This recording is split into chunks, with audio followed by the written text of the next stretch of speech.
This 26 Sports and CCTV high school volleyball presentation is brought to you by Cadillac Casting Incorporated.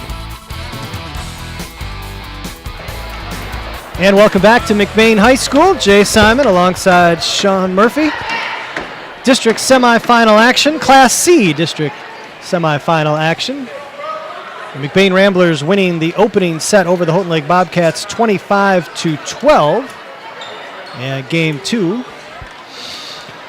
about to get underway. Two teams apparently not needing the entire 3 minutes between games because still got time on the clock and they are chomping at the bit. Well, that first set, Gibbs, really exactly what we kind of talked about in the opening. It was the offensive firepower of the Ramblers and the Bobcat defense just not quite able to handle it as Brooke Richards, that's three, puts her third serve. Yep. She's looking to Coach V saying, what am I doing? Yep. I think her toss is not quite lined up with her shoulder, and she's still going after it anyway.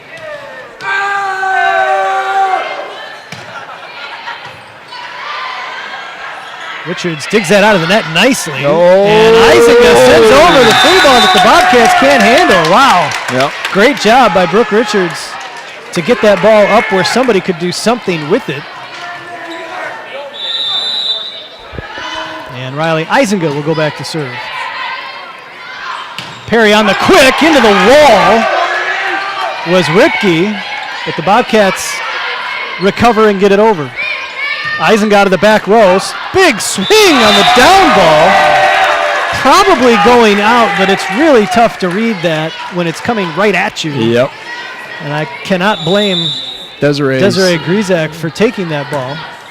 And we have confirmed, Murphy was right, it is Grizak.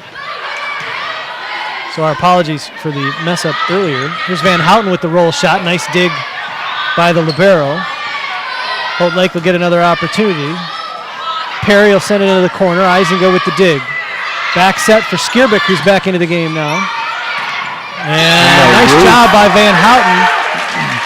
Was all over that one, not allowing Perry to send that overpass over. You know, and I think Coach Kelly was right. His strength on this team is defense. They're digging some balls up. They're putting the ball up there, but just not able to find the floor. Right now, McBain is defensively taking everything that they've got. Great dig by Souter. Van Houten, though. And then that right there. Drops the hammer as the McBain Rambler student section, which largely amounts, I think, to the varsity basketball team. Bringing the hammers. Bringing the hammers, yes. Perry outside for Flick, dug up. Richards back set for Skierbeck, but she'll send the shoot ball over. Perry looking for the campfire. Nice dig out of nowhere, Riley Isaac comes and gets that. Somehow Copeman got that over without touching the ceiling. And that one will be tough to handle as Bridget Ripke sending over the two-handed shoot right into the block, but the slight delay on that was enough that the blockers were back a little on that one. I think Sammy had her arms a little bit wide on that one, and it just broke through. 4-2 McBain here early in the second. Perry on the slide and finds enough room between Sammy Van Houten's. No, she does not. I'm sorry. Van Houten with the block. They didn't celebrate like it was a block. Nope. It was interesting. So if you notice in this rotation, Jay. Yeah, here it is. Lauren Perry is set up in the middle, and Bridget Ripke would be the middle hitter. But I think this opens up a few options. She can either go to the middle on a cross play, or she can stay outside, hit the right. But the setter is set up primarily right in the middle. So you've got two hitters split to the outside. Yep. Lauren Perry, the junior setter. And there's a big swing. Whoa! From Bridget. Bridget Ripke, the senior, ripping one there. I saw her in warm-ups too, and I thought she could be a threat. I think that might be about the first one she's really gotten a hold of there. And 6-3, Ramblers with the lead. Van Houten sends over the shoot pass. Oh, just dribbles the net. Great shot if you could perfect it. Van Houten on the cut shot finds the open area. Ordaway unable to get underneath it. That's a pretty hard cut. 7-3 McBain. Good pass. Perry into the middle. Nice swing from Kelly Ignat. And the sophomore gets the kill. Looked like Sarah might have been a little bit late on that block. She was about a foot off the net. Maley's got the best shoes on either team. Easy to spot. Only one going without black. Richards on the quick back set to Van Houten. Nearly dug, but unable to recover up front. But man, give Alexis Souter, the sophomore libero, ton of credit. That was a cannon that was well run and executed. And she was right there. Got a good hand on it. Tip dug by Van Houten. Richards back out for Eisinger, who brings it.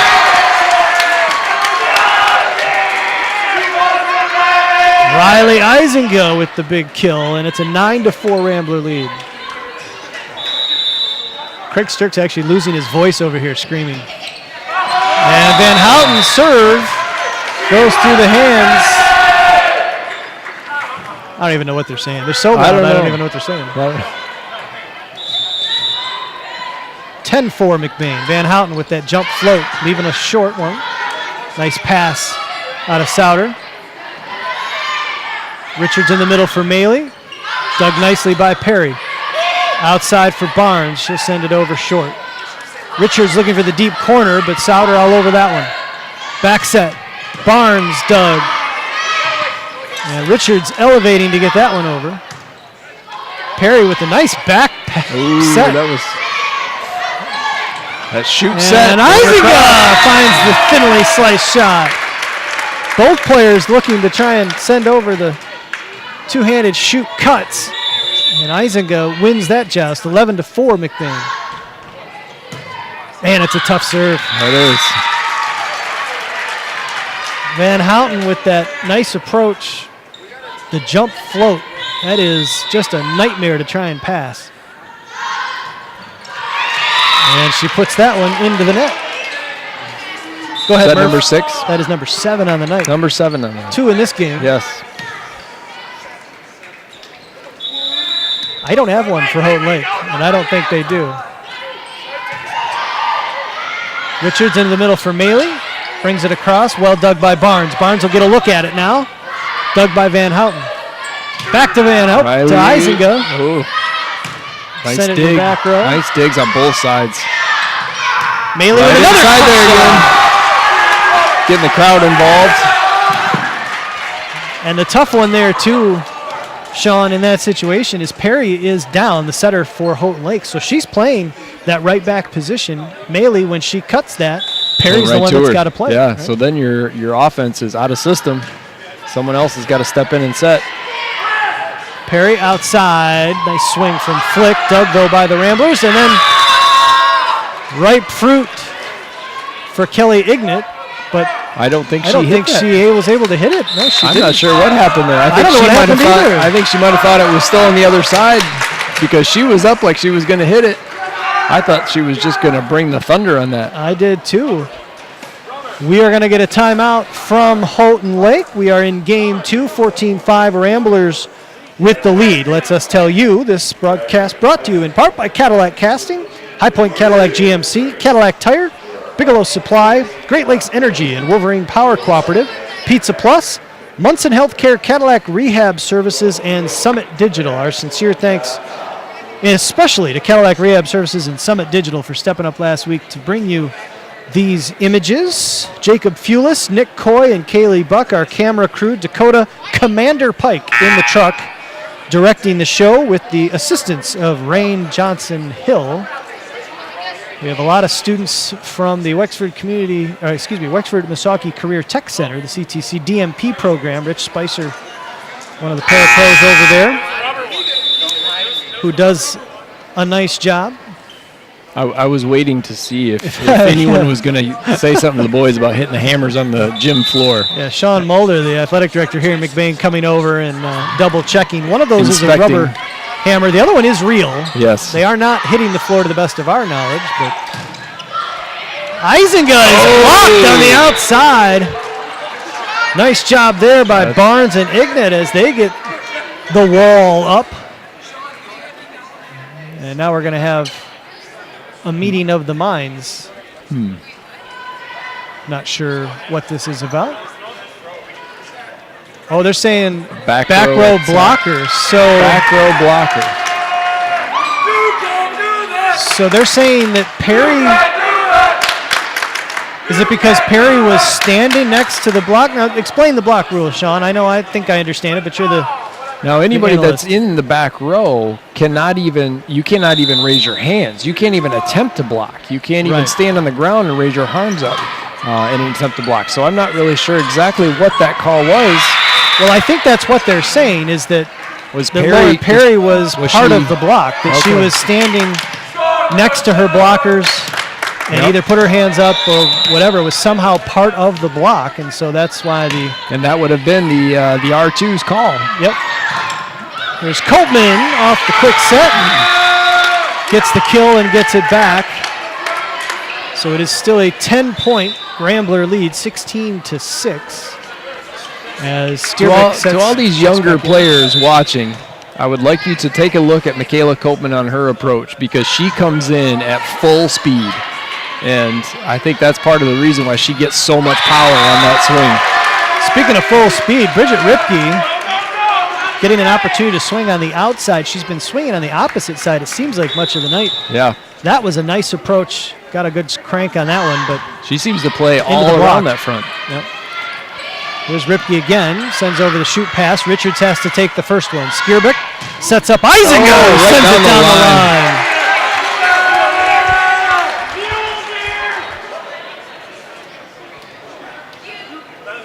Well, and right now, Murphy, this is just a matter of the Rambler offense clicking. Yes. The Bobcats playing some great defense, but they just can't get anything going offensively. As they're going to say that caught the line. Yep. So the ace from Brooke Richards. And we're going to get a substitution. Yep. Eisenga will sit down and Brianna Van Houten. The younger Van Houten. As Richards, again, looking over at Coach V, I see exactly what you said on the last one. That toss was clearly over the opposite shoulder.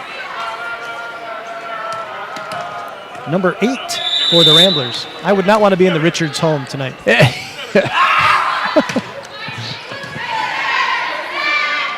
a nice back set. And Van Houten, the younger, with the kill. Brooke Richards may have 4 service errors tonight, Murph, but she is setting some pretty balls out there. Yes, indeed. Some very, very pretty sets. Sometimes it's hard to do everything perfect. That's right. Exactly. Can't expect her to do everything. And there is another service error off the hands of the Ramblers. 9 in the match. And Houghton Lake gives one back.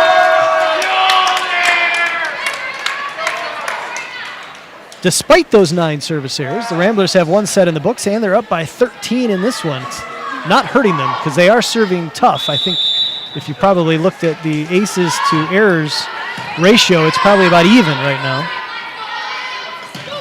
It's a nice swing on the outside, but just long from Ordaway.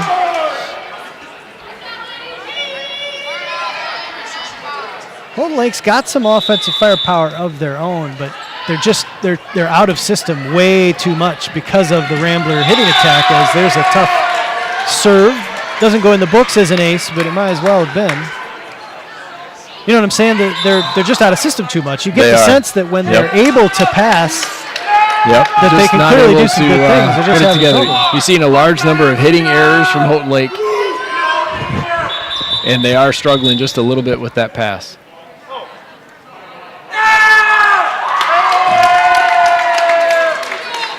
Some Coach Kelly at 70 years going to pass some wisdom to his players. Yep, we're going to get a timeout, 23-8. The Ramblers firmly in control of this second set. And at this point, I think, I know this is what I'd be doing. It's not about this game in particular anymore. Right. It's about finishing this game well Yes. so that you can take this into game 3. Because as we all know, the first 2 games really don't matter. They don't. No, as long as you win the last 3. There you go. That is all that matters.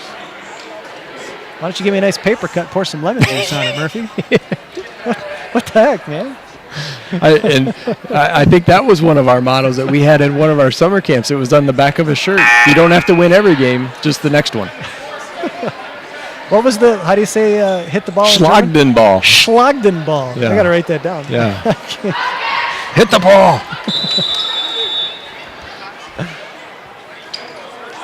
I'm sure there's some German accentuation that I'm missing on that. But yeah, it's not important. Yeah.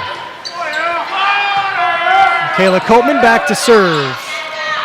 Ordaway with the tip, dug up. Richards back set, Skierbeck blocked. Nice recovery by the Ramblers. And we have Emma Barton now. Emma Barton is checked in. And we're going to get a lift call on Perry. Yep. Emma Barton's dad wanting me to make sure I let the viewers know that Barton had the game-winning kill. It doesn't matter if technically it wasn't a kill. It came off her hand Monday night, and it was still a kill. And speaking of kills, there's a shoot. We watched the highlight on the new screen that is now in the lobby.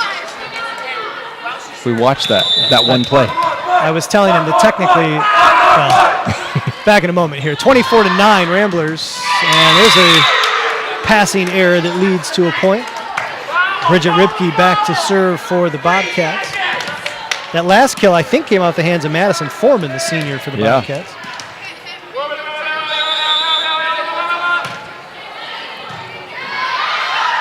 Oh, those are the ones that you got to take right there. Overpass. Yes.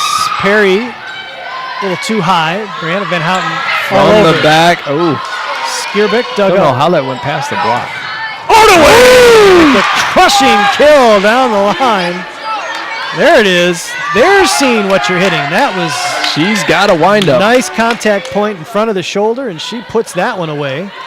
And it's 24-11, and really the Bobcats right now, Murphy, doing exactly what we imagined Coach Kelly was telling them. Yes. Put a few points together, and let's take some momentum into game 3. Richards outside for Sammy Van Houten, dug up by Ordaway. Perry will send over a two-handed shoot. Back to Sam. Another nice dig. Oh. Here's Skierbeck looking Down for the the back line. corner and finds it. And the Ramblers close out game 2, 25-11 to take a 2-0 lead here in our second district semifinal. We'll be back. Game 3 coming up after this.